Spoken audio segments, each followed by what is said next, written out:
Bonjour Luc. Bonjour Nicolas. Alors Luc Leroy, ravi de te recevoir sur Comptoiria. Donc Luc, toi, tu as évolué dans la Silicon Valley depuis 20 ans, tu as évolué chez Adobe, puis donc tu as monté une startup dans la robotique, tu as travaillé chez Tesla, ce qui nous intéresse beaucoup en tant que directeur de la branche Automation, et ensuite sur le projet de la Gigafactory à Shanghai. Maintenant, tu as créé ta boîte Full Speed Automation et tu vas nous en parler tout à l'heure.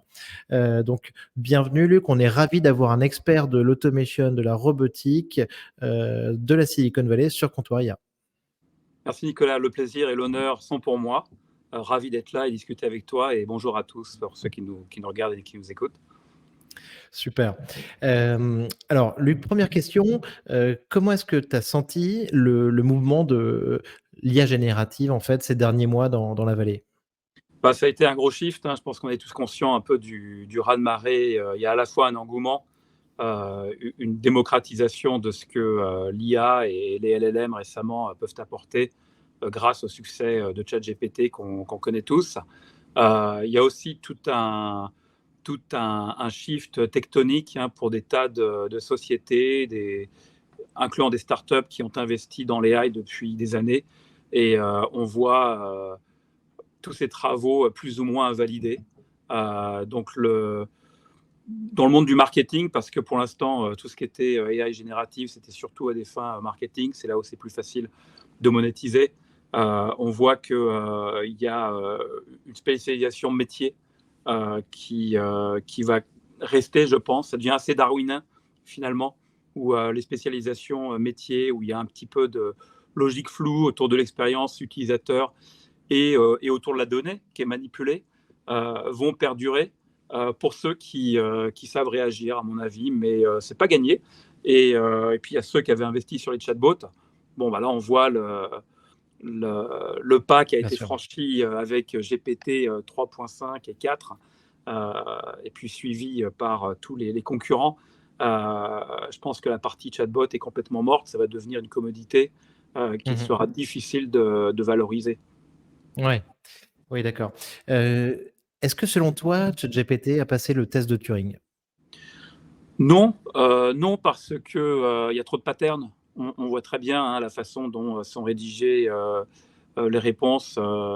Il suffit de voir comme il est relativement facile de distinguer GPT 3.5 ou GPT 4. On peut sentir le comportement.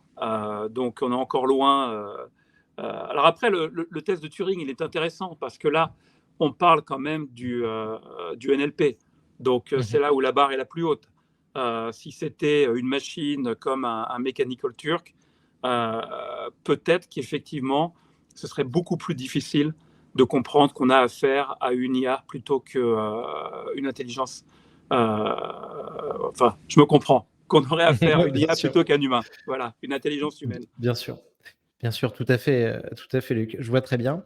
Euh, Est-ce que tu peux nous raconter un petit peu, Luc, comment est-ce que tu es arrivé chez Tesla? Oui, alors j'ai passé, comme tu le disais, à peu près 20 ans maintenant dans la Silicon Valley, 19 ans. Et ça faisait 15 ans que j'étais là lorsque j'ai monté une boîte qui s'appelait Autonomo. Et l'idée, c'était autonomie, un robot autonome pour acheter à nos parents quelques années d'autonomie. Donc c'était l'idée, hein, d'une plateforme robotique domestique qui puisse assister les personnes qui en ont besoin, que ce soit un besoin mécanique, mais aussi un besoin de suivi, de monitoring. Et ça n'a pas fonctionné. C'est assez marrant d'ailleurs quand on y pense, hein, dans le monde des startups et de l'IA. Je suis arrivé trop tard sur une techno qui n'était pas prête. Ouais, Euh, ouais, ouais. voilà, c'est marrant puisque tous les robots d'assistance ont quasiment disparu. Ça, c'était en 2017.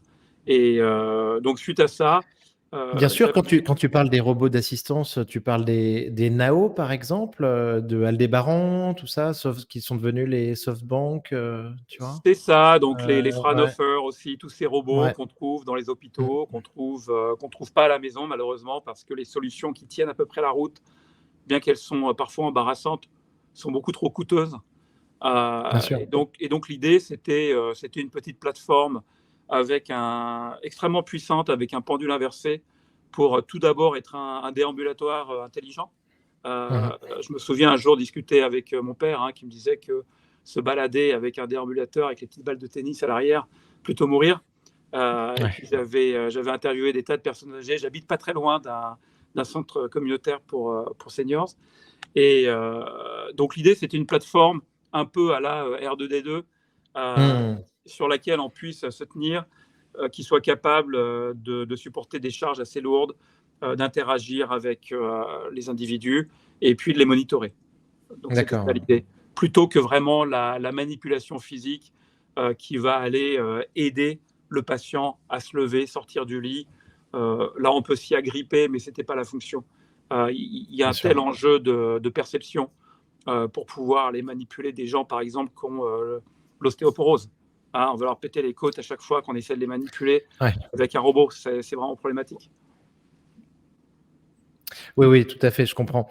Là, on a besoin d'un vrai gant de velours, Voilà. et alors Donc ça donc n'a pas marché. ouais, ouais, ouais, tout à fait et Ça n'a pas après, marché. Je retournais chez Adobe, qui ouais, m'avait fait une belle offre. En fait, c'était pour aller gérer l'expérience utilisateur pour les produits du Creative Cloud. Donc, un retour en étant le directeur de toute l'UX pour toutes les applications un peu sexy, After Effects, Photoshop, on parle de toute cette gamme, Illustrator. C'était tentant, j'ai accepté. Et puis, je rencontre une connaissance qui est devenue un ami, Doug Field, qui me demande ce que je fais. On ne s'était pas vu depuis un petit bout de temps. Et lui expliquant que je vais chez Adobe, il me dit qu'il y a peut-être de la place pour quelqu'un comme moi chez Tesla.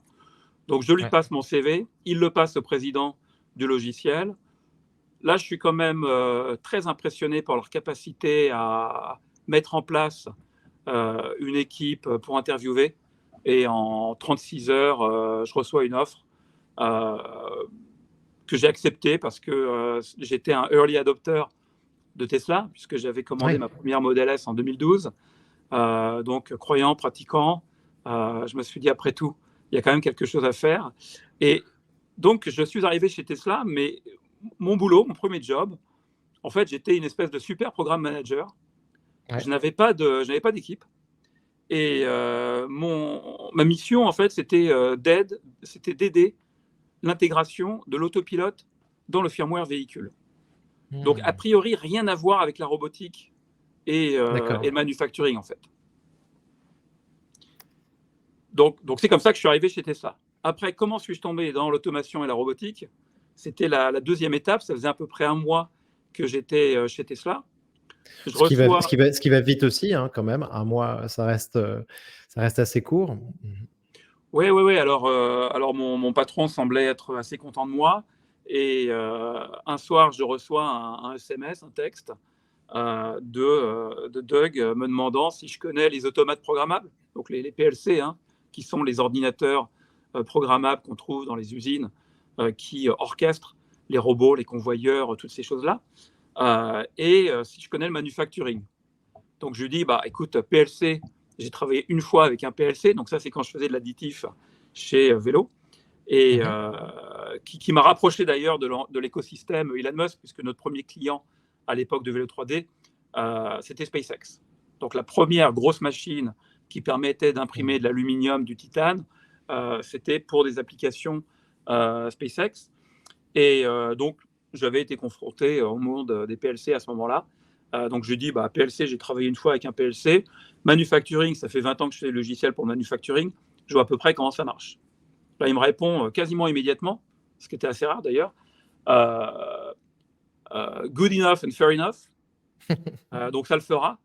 Rencontre-moi 8 heures demain matin, Fremont. Donc Fremont, c'est l'usine Tesla qui fabriquait le modèle 3, Ouais. après le modèle S et le modèle X. À l'époque, on avait du mal à fabriquer 2500 véhicules par semaine, alors que ça faisait un an que Tesla devait être à 5000 par semaine. Donc, il y Ouais. avait un vrai problème de fabrication. Et donc, j'y vais. À ma surprise, Elon Musk est là.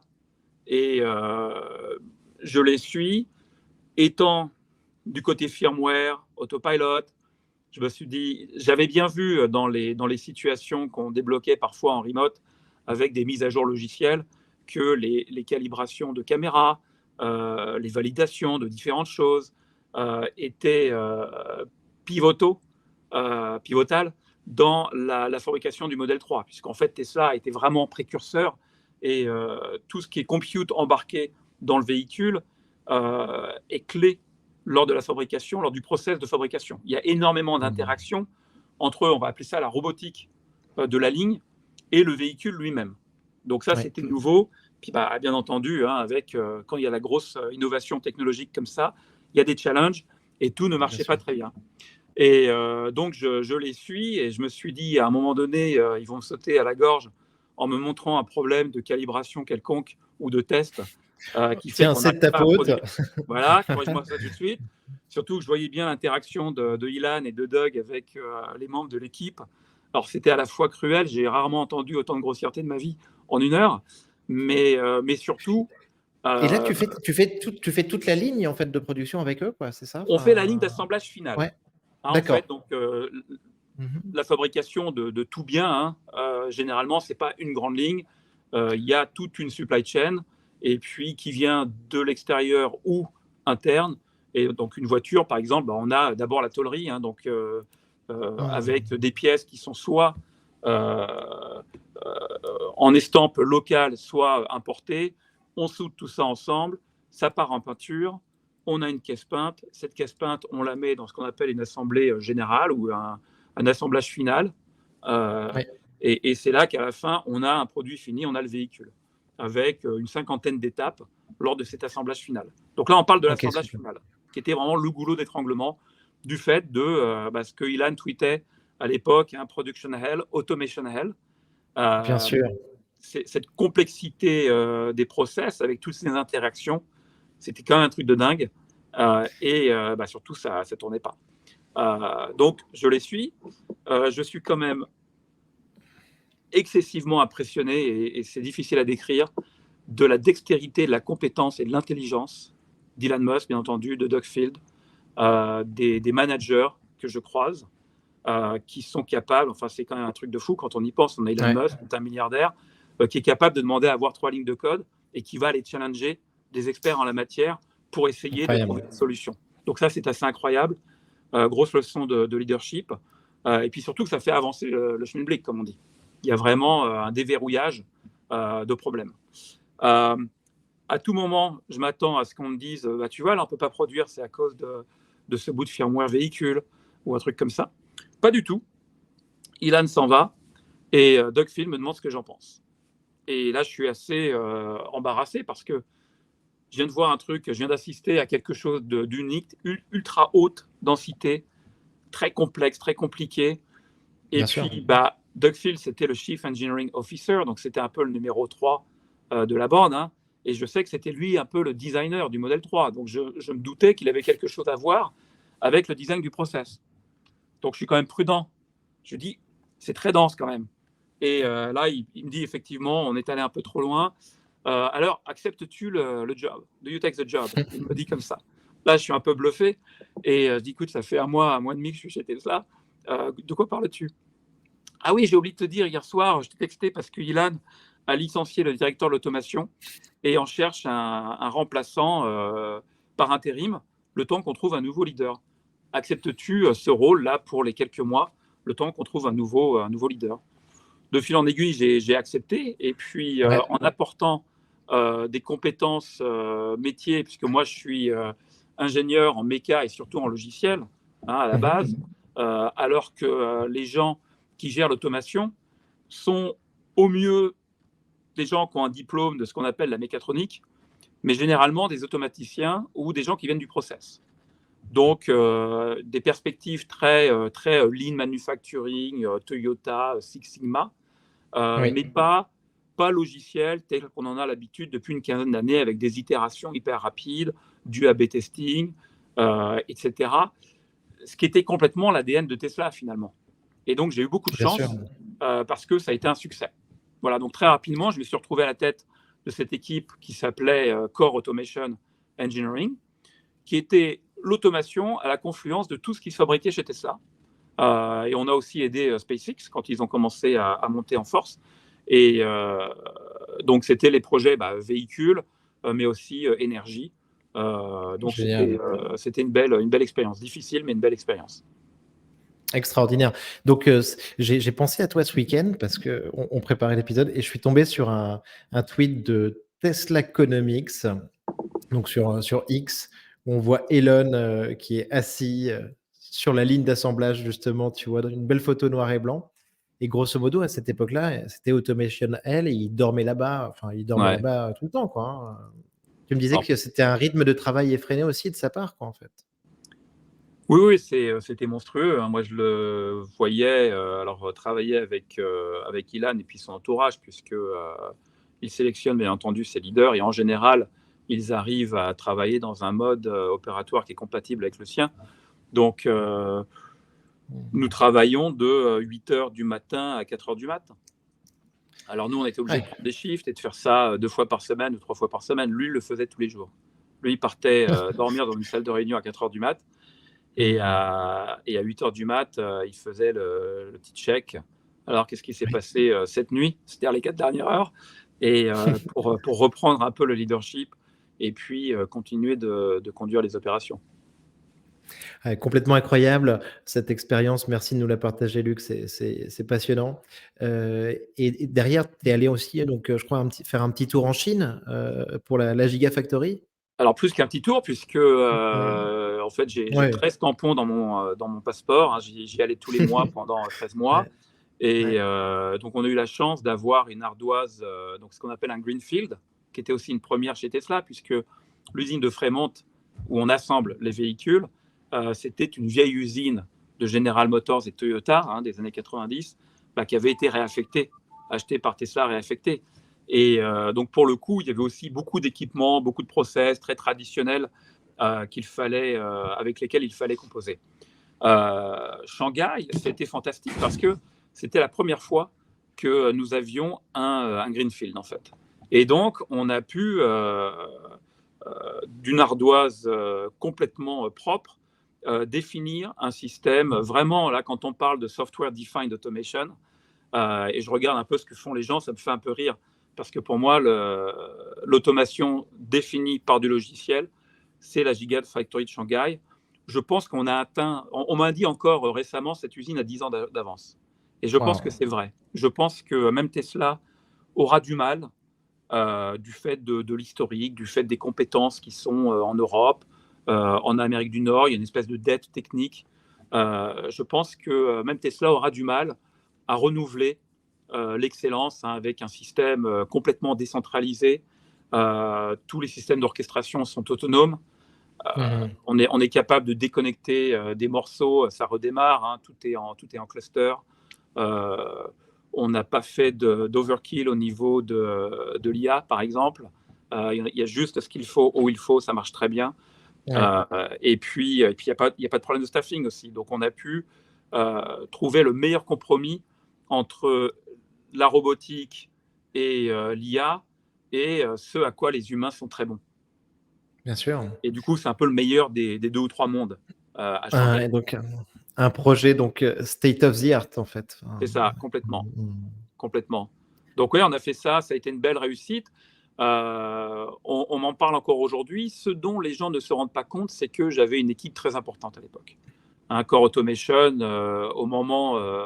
au pic de Shanghai, c'était 330 ingénieurs. Ouais. Ouais, bien Donc sûr. c'est énorme. Et donc on a, voilà, Sur Toyota, Toyota, j'imagine que en fait, il y a pas t'as pas autant d'ingénieurs sur ce type de fonction, en fait. alors, j'avais croisé, alors après, on ne peut pas complètement mapper, hein, parce que c'est pas du Mmh. pareil au même, mais effectivement, j'avais rencontré, lors d'un des voyages à Tokyo, j'avais rencontré mon homologue de chez Toyota, qui, lui, pour son équipe de développement de l'automation, avait Ouais. une équipe précisément de 63 personnes, Ouais, avec à ouais, peu donc près les mêmes rôles et responsabilités. méga équipe. Et alors donc, Luc, tout ça t'a conduit donc, aujourd'hui, donc après ces expériences passionnantes, donc, Vraiment, enfin, c'est génial. Et donc, ça t'a conduit en fait à créer ta boîte aujourd'hui, qui est C'est ça. donc Full Speed Automation, avec une solution qui s'appelle Vitesse. Donc, moi, je trouve que le nom quand même claque énormément. Donc, félicitations. En tout cas, Merci. ça dégage vraiment cette impression de modernité, de vitesse, d'automatisation, et donc avec une plateforme qui permet de programmer des machines de production en no-code. Est-ce que C'est ça. tu peux nous présenter un petit peu donc ta boîte, Luc? Ouais, bien sûr, avec plaisir. Merci pour l'opportunité, Nicolas. Alors en fait, la genèse, hein, tout le monde l'aura compris. J'étais donc chez Tesla. On a fait la Gigafactory de Shanghai et nous pouvions itérer super rapidement, mais au coût d'une armée d'ingénieurs ultra compétents. Donc un modèle pas durable, pas scalable. Euh, les autres constructeurs, hein, de n'importe quel type de bien n'ont pas forcément les moyens ni les frameworks internes d'itération et de développement, et encore moins les petites et moyennes entreprises ou industries. Et Bien donc, assez sûr. rapidement, il y avait une opportunité. Il y avait une opportunité, et comme déjà il fallait beaucoup de monde, euh, il fallait mettre de l'automation. Donc, il fallait mettre de l'automation pour produire l'automation. Donc, du no-code et de l'intelligence artificielle. J'avais beau prendre le problème par tous les angles, chez Tesla, hein, Mhm. j'avais une équipe de gens super compétents. En tout, on avait une vingtaine de personnes qui étaient vraiment des brutes de l'IA. Hein. Et Tu connaissais l'Automation L, tu connaissais le goulot d'étranglement par cœur. c'est ça, c'est ça. Tu On avais était pas t'avais les meilleurs avec toi, tu avais les meilleurs avec toi, tout à fait. exactement. Et malgré ça, on était toujours heurté à l'interface entre la machine et le logiciel, entre la machine et l'IA. Et dans cette industrie qui a longtemps été pilotée par des humains, une interface utilisateur, on l'appelle une IHM, interface humain-machine. Donc c'est presque symptomatique en fait, c'est très révélateur de cette industrie.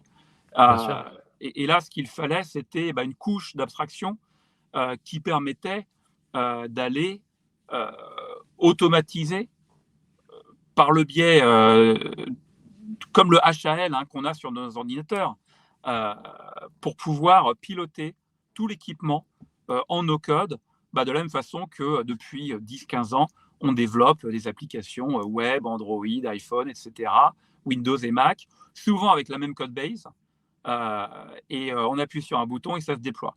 Donc Vitesse, ça fait ça. Vitesse, ça fait ça, mais avec quelque chose en plus, qui est que ça connecte, ça caractérise tout ce qui est connecté à Vitesse. Donc, par exemple, sur LinkedIn, on a posté récemment, si notre audience va sur la page de Full Ouais. Speed Automation ou de Vitesse Automation sur LinkedIn, on a une vidéo où on manipule un robot qui a une quinzaine d'années Ouais. en NLP. Là, pour le cas échéant, on a utilisé OpenAI. Donc, Trop on, cool, hein, trop cool. voilà. Donc, on caractérise tout ce qui est connecté à Vitesse, on crée le modèle, et donc on est l'interface entre. C'était une interface en fait. Voilà. Une Voilà, interface repensée. Mhm. c'est l'interface repensée avec par-dessus des outils hein, de productivité qui permettent de programmer tout ça, incluant le jumeau numérique. Donc on peut aller créer, importer le CAD qui représente l'équipement, euh, le caractériser, l'apprendre, en fait, faire du training ou de l'augmentation sur une LLM, et puis ensuite pouvoir manipuler ce robot, ce convoyeur, quoi que ce soit. Aujourd'hui, on est en mode encore assez manipulatif, et on commence à faire du génératif, Mhm. puisqu'on peut aller, lorsqu'on travaille avec un jumeau numérique, donc la partie Ouais. cyber, hein, et qu'on peut voir la 3D. La 3D n'est qu'une représentation qui permet d'assouvir la perception de l'humain, finalement, pour comprendre ce qui se passe. On peut aussi passer en mode génératif. Montre-moi ce qui se passe si j'avais un convoyeur à tel endroit, et montre-moi si le robot était jaune et qui faisait 2 mètres de haut, est-ce que je pourrais accomplir un pick and place, c'est-à-dire aller chercher un objet à un endroit donné et le déposer à la volée sur un convoyeur en mouvement. Et donc là, le LLM commence à être capable de résoudre des cas comme ça. Donc ça, c'est Ça, vitesse. Ça, c'est extraordinaire, Luc. En préparant l'épisode, tu m'as dit un truc, tu m'as dit que vous aviez travaillé un peu sur un fine-tuning du 3.5 turbo, de GPT 3.5 turbo, sur les Ouais. robots. Et tu vois, je me suis dit, waouh, c'est un nouveau monde. Alors que je suis pas un expert de la robotique, ni des chaînes d'assemblage, tu vois, mais je me suis dit, ça m'a sauté aux yeux. Euh, Être en conversationnel en fait, hein, et en langage naturel potentiellement, tu vois, avec tout ça. Et après, tu m'as dit que finalement, bah, c'était peut-être quand même compliqué aujourd'hui, quand même. Alors peut-être que c'est aussi notre contexte, hein. Donc, dans le cadre des manipulations de robots industriels, c'est la meilleure illustration parce que tout le monde comprend ce que c'est qu'un robot multisaxe, hein. Donc, c'est un bras articulé très puissant, très précis, qui se programme encore avec des outils des années 90, malheureusement. Ça, c'est la réalité des Mmh. choses. Et Avec de drivers, quoi, en fait. Comme. ouais, généralement, il y a ce qu'on appelle un. Alors, je suis honteux, je ne sais même pas comment on Mmh. appelle ça en français, un teeth pendant. Donc, c'est une espèce d'ardoise qu'on tient avec des boutons. Il y a comme des boutons derrière pour assurer la sécurité, pour être sûr qu'on a bien les deux mains dessus. C'est un peu pour la safety, hein. Et puis, il y a des petits boutons pour déplacer chaque axe un par un. Et on peut aussi coder. On peut coder dans un langage qui ressemble à une version très minimaliste de Pascal, sans Mmh. boucle. Donc, il n'y a que des jumps, hein. Donc, on peut que sauter à des labels. Donc, on ne peut pas faire un for ou un while. Donc, c'est quand même très restreint. C'est comme ça qu'on programme les robots aujourd'hui. C'est pour ça qu'il y a les cobots dont on parle aujourd'hui qui permettent de manipuler le robot parce Mmh.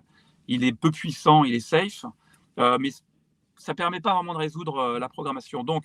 Euh, donc, ce qu'on voulait faire, nous, c'était piloter un tel robot avec GPT 3.5. Mmh. Voilà.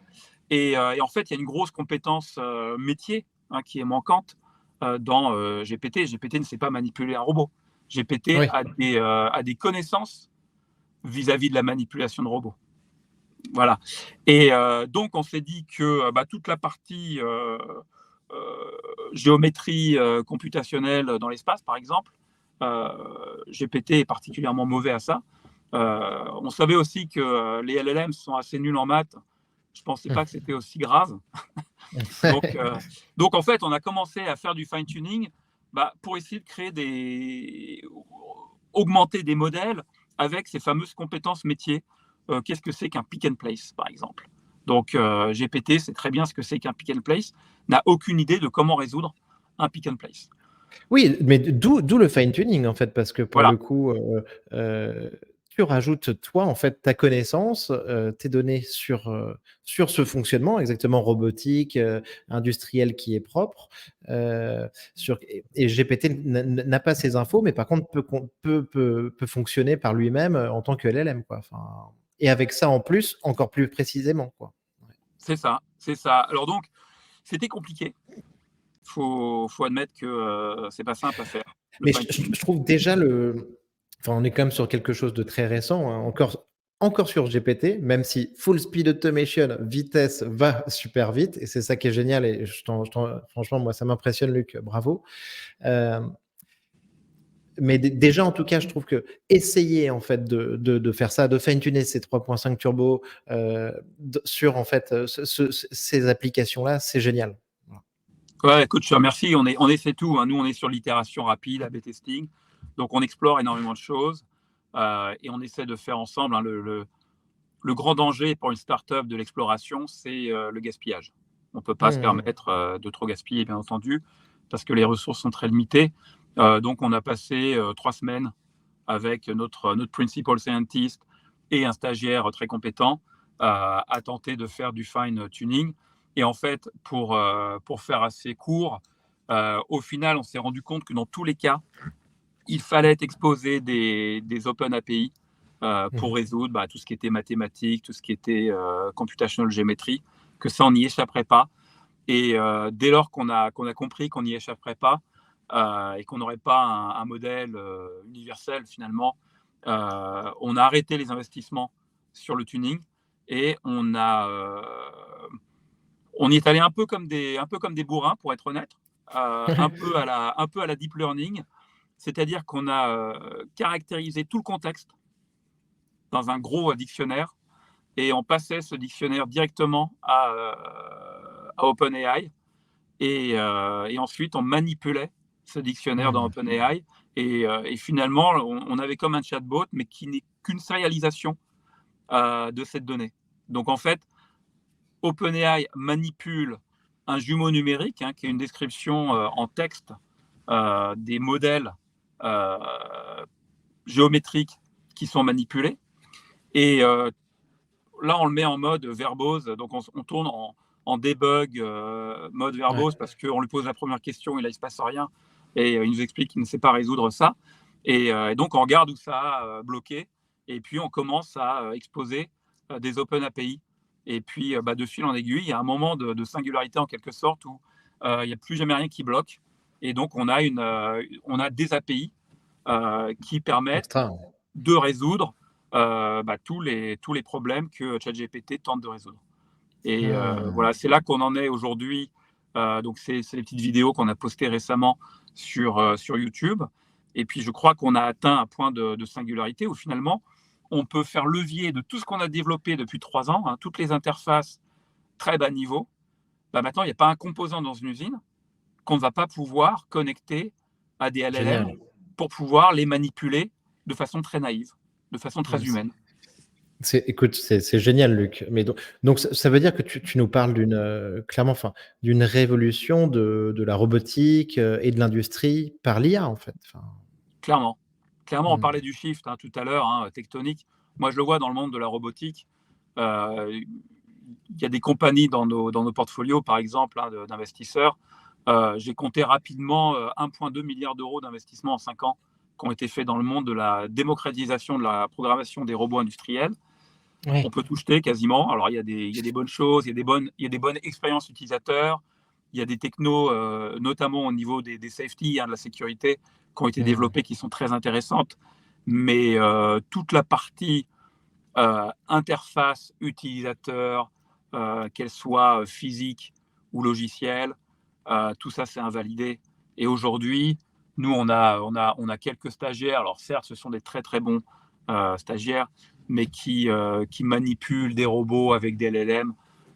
Et c'est un stage d'1 mois et ils ont des résultats. Donc ça montre à quel point ça démocratise l'accès à la machine, en fait.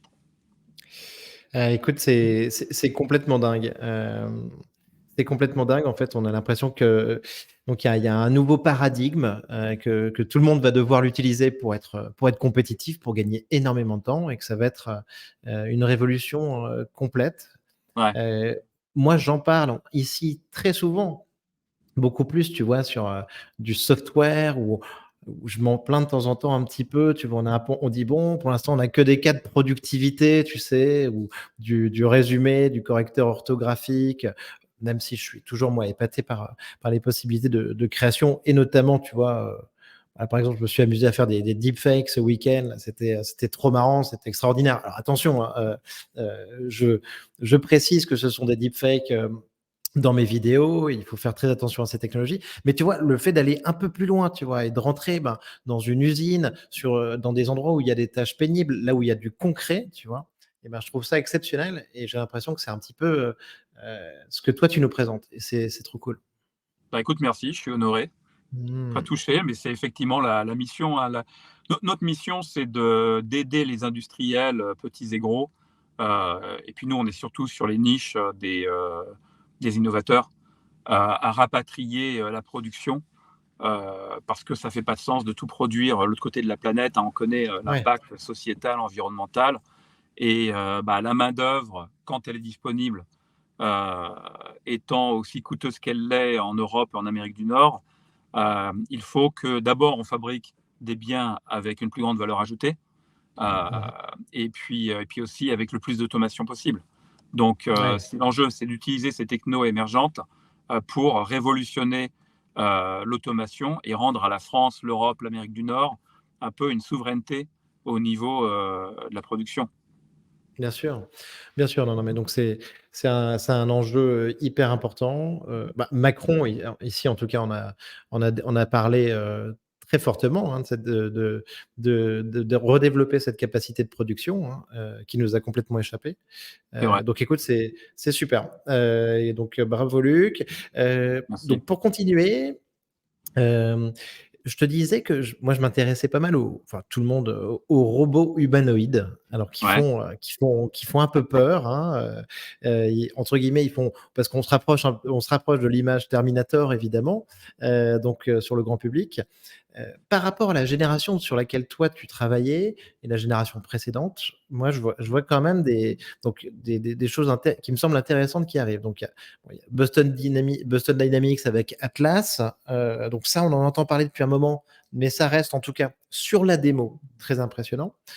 On a Optimus de Tesla où là, ben, pour le coup, ce que je trouve intéressant, c'est que c'est potentiellement la capacité en fait d'industrialiser la production de ces robots et d'itérer aussi sur les différentes versions. En mode Optimus 1, 2, 3, 4, comme les iPhones. Il y a une boîte qui s'appelle Unitree, qui a réalisé des quadrupèdes. Alors moi, mon fils est fan de chiens robots, tu vois.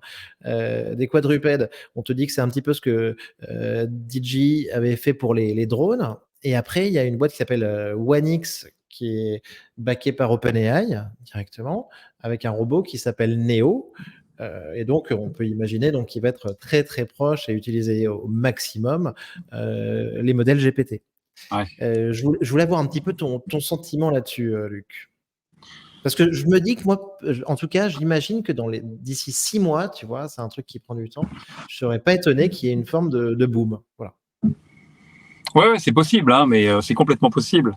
Après, alors sur les premières applications qui sont de l'assistance à des tâches pénibles ou dangereuses, Mmh. ce qui est intéressant et ce qui me pose moi un problème, c'est de vouloir. C'est pas que ça pose un problème, c'est que je pense que c'est transitoire. C'est transitoire de vouloir faire des robots humanoïdes pour remplacer des humains dans des tâches pénibles, hein, la Mmh. fabrication, je sais pas, aller travailler dans les mines, toutes ces choses-là, bon, pourquoi pas. Maintenant, ce qu'il ne faut pas oublier, c'est que tout le matériel, tout le manufacturing, tout ce qu'on manipule a été adapté à l'humain. Donc quand on dit, par exemple, dans le monde du manufacturing que je connais bien, DFM, un Design for Manufacturing, Apple sont les maîtres. On design quelque chose qui sera le plus joli possible, le plus fini possible, tout en assurant que ça puisse être produit de façon répétitive à 99,999% Mmh. avec la même qualité. Et c'est ce répétitif qui est très difficile à obtenir. Et eux en sont les maîtres. Euh, Si on regarde chez Tesla, par exemple, quand on assemble les voitures, moi, j'ai jamais rêvé d'un robot humanoïde. Le robot humanoïde, il Mmh. est là pour remplacer des humains sur les chaînes de production parce qu'on a déjà fait des compromis. Hein, il suffit de regarder la taille des vis et des connecteurs. C'est fait pour que des humains, des doigts humains, puissent aller manipuler ces connecteurs. Dans les boîtes de vitesse, les connecteurs, la tringlerie, ont une architecture et un design complètement différents parce que c'est fait pour être manipulé à grande vitesse par des portiques multi-axes. Hein, c'est des Mmh. choses qu'on fait glisser sur des plans et qu'on enquille. Hein, donc, et là, il y a un robot humanoïde là-dedans, aucune valeur ajoutée. Donc, euh, l'assemblage final de la voiture est fait pour l'humain, qui est humanoïde. Et donc, on se dit, bah, tiens, on va faire des humanoïdes pour aller remplacer les humains. Mais je pense que très rapidement, on se dira, puisqu'on n'utilise plus d'humains pour le faire, autant faire des robots beaucoup plus petits, beaucoup plus longs, qui sont adaptés vraiment à la topologie euh, dans laquelle il faut aller évoluer pour aller connecter ces choses, visser, etc. Tu vois. Donc Je c'est le problème comprends. que j'ai. Donc je pense qu'on ira Je vers des. comprends. Ouais. Non, non, je comprends tout à fait ta vision, Luc, qui est différente de la mienne, mais parce que justement, moi, c'est un domaine que je découvre. Toi, ce que tu dis, c'est que, en effet, le robot humanoïde n'est pas du tout efficient, le plus efficace pour toutes les tâches, notamment celui sur lequel toi tu travaillais, ou sur des robots, par exemple, qui vont nous servir pour porter des choses, qui vont avoir besoin d'un centre de gravité bas, et en fait, on a pour le coup, une projection anthropomorphique qui fait pas vraiment de sens, et en tout cas dans l'usine, pas trop sens. Par contre, ce le contre-argument de temps en temps, c'est, tu sais, à domicile, donc là, c'est attention, on parle d'une catégorie de robots Ouais. très différente, hein, et qui pour l'instant n'existe presque pas, selon moi. Mais donc à domicile, nos habitats sont conçus pour l'être humain, donc avec certaines hauteurs standards, certains axes, voilà. Et donc là-dedans, on pourrait imaginer que chez nous, heu, ces robots soient humanoïdes, soient assez adaptés, grosso modo. Ouais, c'est sûr. Et puis c'est à la fois effrayant et ça fait rêver. On est d'accord.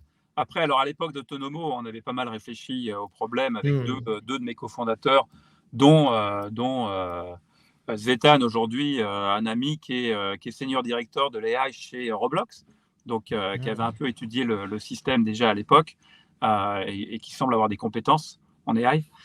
Et notre conclusion avait été que même si la technologie le permettait, pour les cas d'usage qui ont le plus besoin d'assistance, le robot humanoïde n'est pas le meilleur format.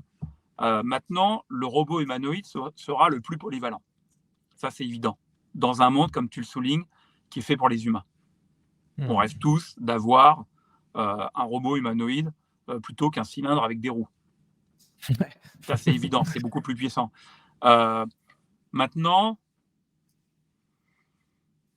c'est toujours pareil, c'est la spécialisation contre la généralisation. La spécialisation excellente est beaucoup plus facile à obtenir que la généralisation médiocre. Mmh. Donc c'est ce à quoi il faut peut-être faire attention. Tout à fait, tu as raison, et je suis tout à fait d'accord, ça se résume à spécialisation, généralisation, le combi magnétoscope TV, je suis qui a jamais été bien, je suis tout à fait d'accord. Hem, Luc, question hyper importante que je veux te poser. Je sais que tu l'attends parce qu'on en a déjà parlé, je profite vraiment de ton expertise et ton appétit, aussi pour la science. Heu, c'est quand est-ce qu'on télécharge notre conscience dans des robots? Je t'ai parlé aussi d'un film qui est, Chappie, le film de Neil Blomkamp que j'ai trouvé extraordinaire, et quand je t'ai parlé de ça, tu m'as dit que tu avais, bah, une anecdote, très savoureuse à ce sujet, et que c'est quelque chose, en tout cas, que c'est une question à laquelle toi tu penses aussi. Ouais, complètement. C'est le sujet le plus dangereux, ça, parce qu'il est sans fin. Puis il y a beaucoup de philosophie derrière tout ça. Mais effectivement, lors d'un de mes premiers voyages au Japon, hein, lorsque j'allais en Chine, et je rencontrais aussi nos suppliers, et Fanuc, qui fabrique des robots, était un des suppliers potentiels pour Shanghai. Et j'ai eu la chance à 2 fois de rencontrer le docteur Wainaba, qui était le CEO. Malheureusement, il est décédé il y a 2 ans. C'était un grand monsieur de la robotique. C'est un peu le père de la robotique industrielle. Euh, Avant ça, je dirais même de la machine numérique. Donc, Mmh. quand même, quelqu'un à respecter et dont il faut se souvenir. Et bon, nous avions un déjeuner professionnel où on discutait de la disponibilité et du tarif des robots industriels qu'il nous fallait pour l'usine. Entre nous, c'était un peu emmerdant. Et je voyais bien qu'il se prostituait un petit peu parce que bah, il voulait Tesla comme client et il voulait vendre plus de robots. Et à un moment donné, je lui demande si on peut parler de choses un peu plus privées. Et il me dit avec grand plaisir. Et je lui pose justement la question, à savoir quand pense-t-il que la robotique, la perception, la connectivité auront atteint un point de singularité qui nous donnera envie de projeter notre expérience au travers de robots. Voilà. Et alors, il y a eu d'abord un petit quiproquo parce que en robot industriel, la singularité, c'est lorsque le robot a un angle mort et ne sait plus dans quelle direction aller. Donc, par exemple, un bras articulé Ouais. à qui on demande d'aller derrière, il y aura une décision de rotation à un moment ou un autre qu'il faudra prendre et le robot n'est pas capable de la prendre. Il est bloqué. Mmh. C'est ce qu'on appelle une singularité, curieusement. Voilà, donc il y a eu un petit quiproquo pendant 5 minutes qui était assez rigolo. Et de Ouais. là, une fois qu'on a compris de quoi on parlait, lui, ça, il rejoignait un petit peu mon idée, mais de façon beaucoup plus véhémente, dans le sens où lui considère une forme d'incompatibilité entre le carbone que nous sommes et le silicone. Et alors, c'est pas il y a la biocompatibilité, hein, on fait des prothèses avec du silicone, on met des pacemakers et des chipsets dans de l'être vivant et ça fonctionne.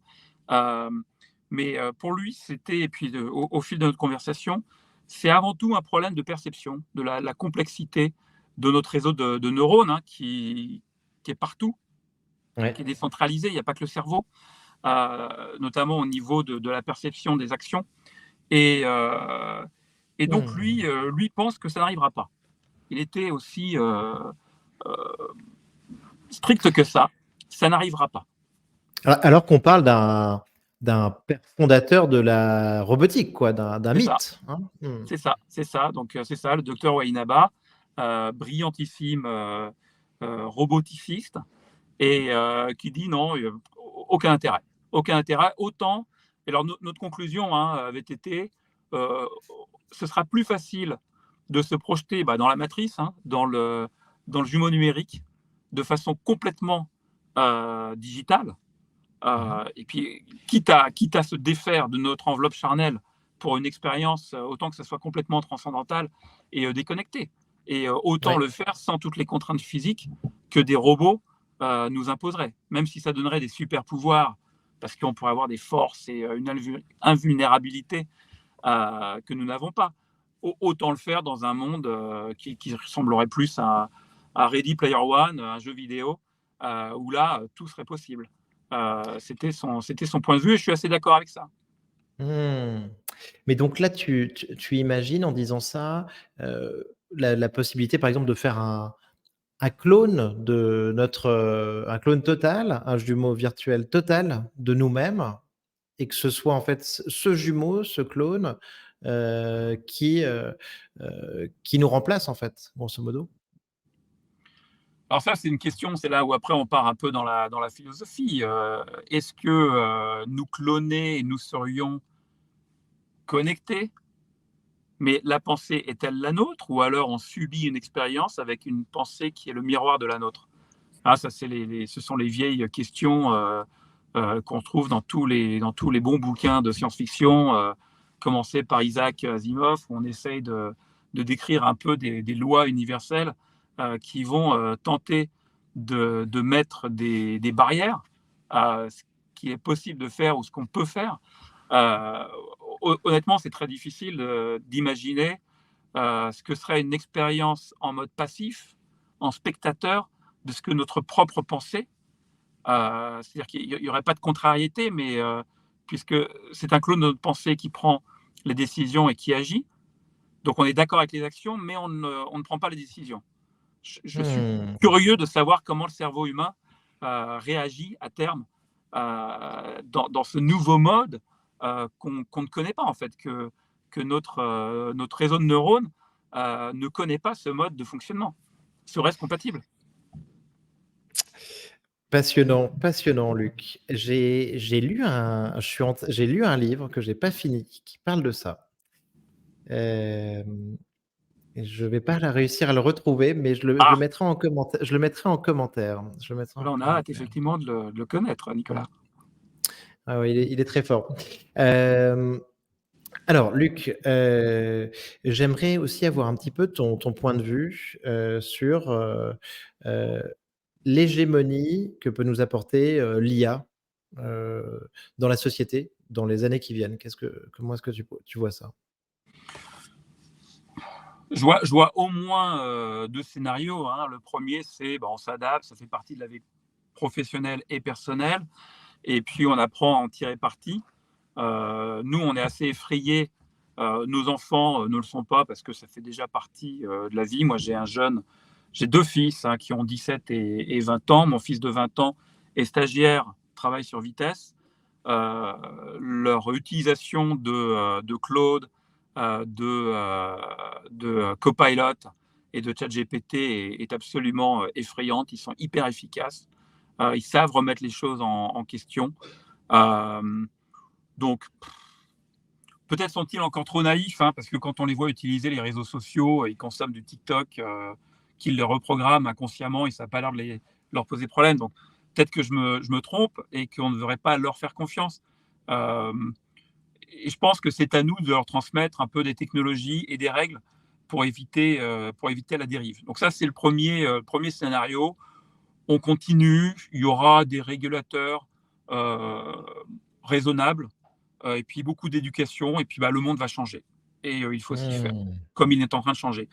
Le deuxième, c'est, on le voit déjà avec, en gros, on sait déjà que, en gros, GPT-5 sera interdit. Enfin, c'est ce que je commence à lire entre les lignes. Donc, on peut sentir que les régulations vont limiter, voire interdire l'usage trop important de l'AI dans certains contextes ou pour certaines applications. Et ça, je pense que c'est très, très probable. Ou alors, dans ce même scénario, euh, ça va tellement partir en vrille parce que humainement, on est quand même très capable de faire des trucs idiots, hein. Il suffit de voir comment, sur l'environnement, on continue de promouvoir la croissance parce que tous nos modèles de retraite sont bloqués là-dessus. On sait qu'on va dans le mur, mais on continue. Donc, on est aussi très Bien sûr, capable de faire des choses assez idiotes. Donc, il est possible qu'on aille aussi dans le mur et que bien sûr. il suffit aussi, voilà, je parlais d'environnement, l'énergie. Hein, moi, je le vois, on a une démo OpenAI qui est très très sexy. On manipule des robots, on le challenge, il apprend le comportement de l'utilisateur. Je crois que ça nous coûte 2 ou 3 euros par démo qui dure 20 minutes. Et j'ai plus en tête combien de CO2 ça représente chaque euro d'OpenAI, mais c'est pas négligeable. Donc ça veut dire que Ouais, si on se met à utiliser de l'AI comme ça avec des LLM dans tous les sens, il faut repenser notre façon de mettre du compute à disposition. Alors peut-être qu'on va mettre peut-être qu'on aura du compute dans l'espace, hein, bien proche de sûr. zéro absolu, et puis c'est comme ça que ça fonctionnera. Donc c'est un peu les deux grands scénarios. Le premier, on va s'adapter, ça évolue, ça ira. Le deuxième, soit on se met dans le mur, soit il y a des régulations très restrictives qui vont limiter l'impact de l'AI. Bien sûr, Luc. Merci beaucoup pour ces scénarios. Pendant ce temps-là, je vais réussir à retrouver mon bouquin, heu, La cité des permutants de Greg Egan, D'accord. qui est assez mythique, mais je te dis, il est pas facile, hein. Être une copie de soi-même, est-ce continuer à être soi-même? C'est la question que se pose Paul Durham, tandis qu'il multiplie ses doubles informatiques. Et il fait une découverte bouleversante, c'est qu'un univers virtuel conçu d'une certaine façon n'a plus besoin d'un support matériel pour exister. L'univers réel peut disparaître, le virtuel poursuivra son expansion éternellement. En tout Intéressant. cas, je te le recommande, c'est très intéressant. Est-ce que toi, tu as un bouquin à nous partager ou un film, Luc? Alors un bouquin parce qu'il c'est celui qui m'a mis le pied dans la modernité et la SF. C'est Hyperion de Dan Simmons. Oui. Je devais avoir 16 ans quand il est sorti. Et puis Mmh. il y avait vraiment un gros gap spirituel, technologique, mais basé sur du possible. Contrairement aux Star Wars et compagnie que je pouvais consommer Bien sûr. étant adolescent. Mmh. Euh, Par exemple, il y avait ce qu'on appelait les persocom, hein, qui était un ordinateur implanté dans le bras avec une puce dans le cerveau. Bon, ça ressemble beaucoup à une Apple Watch, finalement. Et Mmh. bon, il n'y a pas Bien l'implant sûr. encore dans la tête, mais ça va venir. Carrément. Euh, voilà, il y avait Mmh. des voyages dans l'espace-temps avec des êtres qui vivent sur des fréquences et des périodes différentes. Donc des êtres extrêmement rapides, hein, qui se déplacent en microsecondes, donc beaucoup plus rapides ou beaucoup plus lents que nous. Il y avait des tas de concepts comme ça, très philosophiques finalement, qui font que moi je me posais beaucoup de questions sur Mmh. mais si c'était possible, et si il y avait plus que trois dimensions. J'aime beaucoup Interstellar aussi parce que j'ai un petit garçon de 9 ans dont c'est le film préféré et qui essaie de comprendre et d'imaginer si, comme dans le film, nous étions des êtres capables de manipuler la gravité. Mmh. Ce qui, pour un Génial. enfant de 9 ans, je trouve, est complètement ahurissant. C'est trop cool. Merci beaucoup, Luc, pour ce partage. C'était passionnant. On va suivre de très Merci près Nicolas. Full Speed Automation avec sa solution vitesse. Luc, merci beaucoup pour ton partage. Franchement, c'était Merci excellent Nicolas. et je suis sûr qu'on se reparlera. Je Avec te grand dis à plaisir. bientôt. À très bientôt. Au revoir. Salut, Luc. Salut.